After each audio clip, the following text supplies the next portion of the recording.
YouTube channel সঙ্গে রয়েছে আমি জিন্নাত। ফ্রেন্ডস, অস্থায়ী চুক্তিভিত্তিক কর্মচারীদের বেতন বৃদ্ধি, স্থায়ীকরণ, সমকাজে সমবেতন নিয়ে আজকে গুরুত্বপূর্ণ আপডেট রয়েছে এবং সুপ্রিম কোর্ট থেকে কী নির্দেশ জারি করা হয়েছে সরাসরি জানিয়ে দেব এই ভিডিওর মাধ্যমে। তো আপনারা যদি একজন অস্থায়ী চুক্তিভিত্তিক কর্মচারী হয়ে থাকেন, আইসিডিএস, আশা, সিভিক, ভিআরপি, আইসিটি, মাদ্রাসা, পৌরসভা থেকে শুরু করে পার্শ্ব শিক্ষক, পিএইচই সমস্ত সেক্টরের অস্থায়ী কর্মীদের জন্য গুরুত্বপূর্ণ আপডেট চলে এসেছে। তাই আপনারা ভিডিওটি কোথাও এক সেকেন্ডও স্কিপ না করে প্রথম থেকে শেষ পর্যন্ত অবশ্যই দেখুন এবং চ্যানেলে প্রথমবার হয়ে থাকলে অবশ্যই চ্যানেলটিকে সাবস্ক্রাইব করে নোটিফিকেশন বেলটি অল করে রাখুন এরকম লেটেস্ট আপডেট ভিডিও সবার আগে পাওয়ার জন্য। আর অলরেডি যারা চ্যানেলটি সাবস্ক্রাইব করে রেখেছেন তাদেরকে জানাই অসংখ্য ধন্যবাদ। তো চলুন আজকে সেই আপডেটটি আমরা এক নজরে দেখে নেই। তো বন্ধুরা, আপনারা কিন্তু এখানে অন স্ক্রিনে দেখতে পাচ্ছেন যে সমকাজে স্থায়ী কর্মীদের সমান বেতন দিতে হবে অস্থায়ীদেরও। সুপ্রিম কোর্টের রায়কে স্বাগত জানালো শ্রমিক আন্দোলন। সমকাজে স্থায়ী অস্থায়ী কর্মীদের সমবেতন দেওয়ার পক্ষে রায় দিল সুপ্রিম কোর্ট। একই সঙ্গে শীর্ষ আদালত জানিয়ে দিয়েছে শ্রমিক কর্মচারীদের সম কাজে সমবেতন না দেওয়াটাই অযৌক্তিক, বেআইনি ও সরাসরি প্রতারণা। বুধবার সুপ্রিম কোর্টের বিচারপতি জগদীশ সিং খেবার ও এস এ বোবদেবকে নিয়ে গঠিত বেঞ্চের এই রায়কে স্বাগত জানিয়েছে শ্রমিক মহল। দীর্ঘদিন ধরে সমকাজে সমবেতনের দাবিতে লড়াই করে আসছেন শ্রমিক কর্মচারীরা। স্থায়ী শ্রমিকদের সঙ্গে এ ব্যাপারে অস্থায়ী কর্মীদের কোনো পার্থক্য রাখা চলবে না, এই ছিল দাবি। এ নিয়ে কেন্দ্রীয় শ্রমিক সংগঠনগুলির ডাকে সর্বভারতীয় ধর্মঘট হয়েছে। এই দাবি বৈধতা পেলে সুপ্রিম কোর্টের রায়। নয়া উদারবাদের জামানায় ঠিকা শ্রমিক নিয়োগ ও তাদের নামমাত্র মজুরি দেওয়াটা রীতি হয়ে দাঁড়িয়েছে।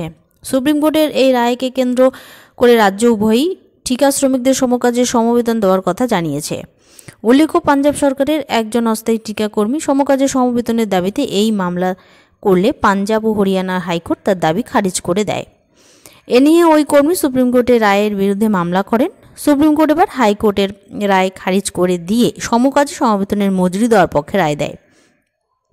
এই রায়কে স্বাগত জানিয়েছেন সিপিএম ও সাধারণ সম্পাদক সীতারাম ইয়েচুরি। তিনি বলেন, সুপ্রিম কোর্টের এই ঐতিহাসিক রায় সংবিধানে স্থায়ী অস্থায়ী সকল শ্রমিকদের সমান মজুরির যে কথা বলা হয়েছে তা আবার প্রতিষ্ঠিত করল।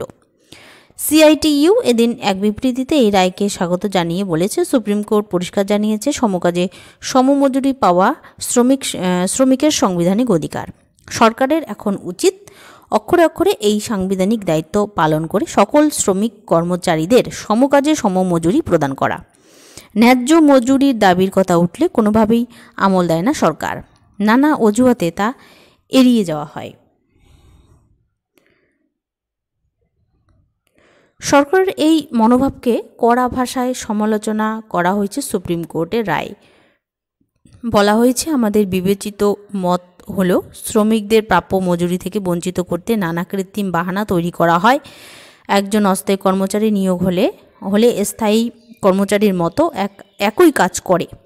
দেখা যাচ্ছে সেই কর্মচারী স্থায়ী কর্মচারীর মতো একই কাজ করছেন, একই দায়িত্ব পালন করছেন, সে সময় তাকে কম মজুরি দেওয়া কখনো উচিত নয়। একটি কল্যাণকামী রাষ্ট্রে এই জাতীয় কাজ হলো খুবই হীন কাজ, যা আমাদের মানবিক আত্মসম্মানবোধের ভিত্তিকে আঘাত করে। যিনি কম মজুরিতে কাজ করতে বাধ্য হচ্ছেন তিনি নিশ্চয়ই স্বেচ্ছায় তা করছেন না, তিনি তা করতে বাধ্য হচ্ছেন তার পরিবারের দিকে তাকিয়ে।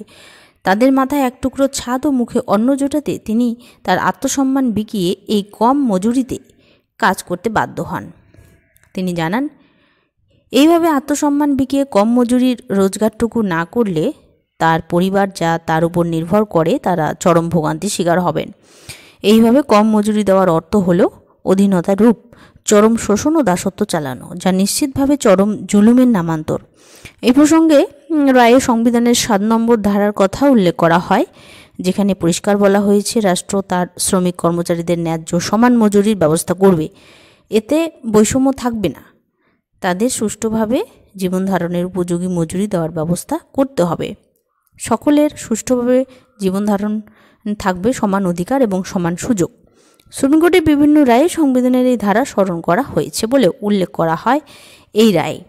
সুপ্রিম কোর্টের এই রায় পাঞ্জাব হাইকোর্টের রায়কে খারিজ করে দিয়ে পরিষ্কার বলা হয়েছে, এতে কোনো সংশয় নেই, সমকাজে সমমজুরির নীতি সমস্ত রকমের অস্থায়ী ঠিকা শ্রমিকদের ক্ষেত্রেই প্রযোজ্য। এই সমমজুরি তাদের ন্যায্য অধিকার। একজন সরকারি স্থায়ী কর্মচারী যা মজুরি করবেন, ওই একই পদে একজন অস্থায়ী কর্মচারী সেই একই মজুরি পাবেন। সংবিধানের 141 ধারা উল্লেখ করে রয়েছে, বলা হয়েছে যে সমকাজে সমমজুরি হলে সংবিধানের অধিকার, তা কখনো সরকার অগ্রাহ্য করতে পারে না। সুপ্রিম কোর্টের এই রায় শ্রমিকদের মজুরির শোচনীয় হাল বেআব্রু করে দিয়েছে, সেটাই পরিষ্কার জানিয়ে দিয়েছে CITU।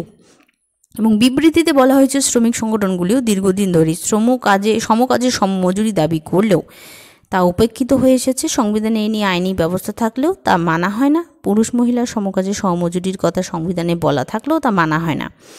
একইভাবে অস্থায়ী ও স্থায়ী শ্রমিক একই কাজ করলেও তাদের মজুরিতেও চলে চরম বৈষম্য। বিভিন্ন সময় কেন্দ্রে বিভিন্ন সরকার এলেও তারা কেউ শ্রমিকদের এই বঞ্চনার কোনো প্রতিকার করেনি। 2009 ও 2010 সালে ভারতীয় শ্রম সম্মেলনে সমকাজে সমবেতন সিদ্ধান্ত হয়। 2015 সালে শ্রম সম্মেলনে ফের এই সিদ্ধান্ত হয়, তবু কার্যকর করেনি সরকার। তো বন্ধুরা, সমকাজে স্থায়ী কর্মীদের সমান বেতন দিতে হবে অস্থায়ীদের, এ নিয়ে সুপ্রিম কোর্টের রায়কে স্বাগত জানালো শ্রমিক আন্দোলন। তো নিঃসন্দেহে এটি খুবই সুন্দর এবং খুব গুরুত্বপূর্ণ একটি আপডেটটি যদি আপনাদের ভালো লেগে থাকে অবশ্যই একটি লাইক দিয়ে চ্যানেলটি সাবস্ক্রাইব করে পাশে থাকবেন। ধন্যবাদ।